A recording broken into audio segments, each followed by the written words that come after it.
Sudah siap untuk mendengarkan firman Tuhan? Kalau sudah siap, tolong Alkitabnya dibuka dalam kitab Lukas 5 ayat 4-8. Renungan kita dengan judul Duka Cita Berbuah Sukacita. Dasar bacaan kita adalah kitab Lukas 5 ayat 4-8. Sudah siap semua? Yuk kita sama-sama baca. Bacaan kita pagi hari ini ya. Lukas 5 ayat 4-8. Demikian firman Tuhan. Setelah selesai berbicara, ia berkata kepada Simon, "Bertolaklah ke tempat yang dalam dan tebarkanlah jalamu untuk menangkap ikan." Simon menjawab, "Guru, telah sepanjang malam kami bekerja keras dan kami tidak menangkap apa-apa. Tapi karena Engkau yang menyuruhnya, aku akan menebarkan jala juga." Dan setelah mereka melakukannya, mereka menangkap sejumlah ikan, sehingga jalan mereka mulai koyak. Lalu mereka memberi isyarat kepada teman-teman yang lain di perahu yang lain supaya mereka datang membantunya. Dan mereka itu datang, lalu mereka bersama-sama mengisi kedua perahu itu dengan ikan hingga hampir tenggelam. Ketika Simon Petrus melihat hal itu, ia pun tersungkur di depan Yesus dan berkata, "Tuhan, pergilah daripadaku karena aku ini seorang berdosa." Demikianlah firman Tuhan.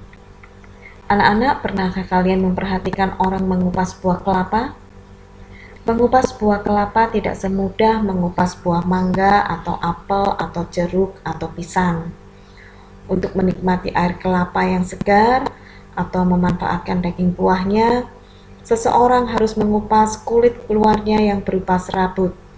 Kemudian harus memecahkan tempurungnya. Di bagian ini merupakan bagian yang tersulit. Jika tidak hati-hati, tempurung kelapa akan melukai tangan kita.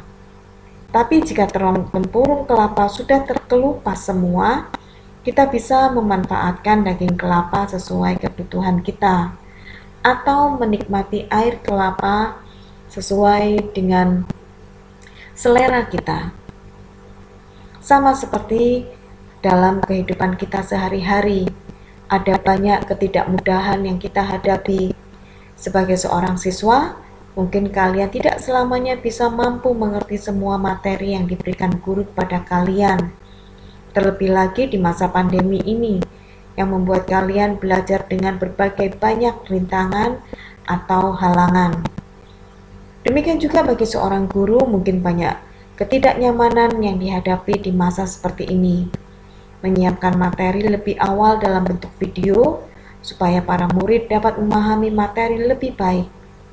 Hal yang tidak biasa dilakukan awalnya memang sulit dan terkadang membuat kita putus asa. Firman Tuhan hari ini berbicara tentang Petrus yang merasa gagal dalam pekerjaannya sebagai nelayan. Dia menjelaskan kepada Yesus bahwa apa yang dia lakukan tidak membuahkan hasil apapun. Tapi ketika Petrus menuruti perintah Yesus, maka keajaiban terjadi. Apakah awalnya Petrus langsung melakukan apa yang Yesus minta? Tidak. Petrus bahkan memberikan penjelasan betapa sulitnya mereka mendapatkan ikan.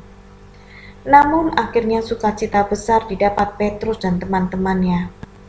Mereka memperoleh ikan seperti yang mereka harapkan. Sukacita akan ada jika kita mau taat akan perintah Tuhan atau orang lain yang dipakai Tuhan untuk menegur kita. Demikianlah renungan firman Tuhan hari ini. Biarlah renungan hari ini bisa menguatkan kita untuk lebih bersemangat di hari ini. Selamat belajar. Tuhan Yesus memberkati. Amin.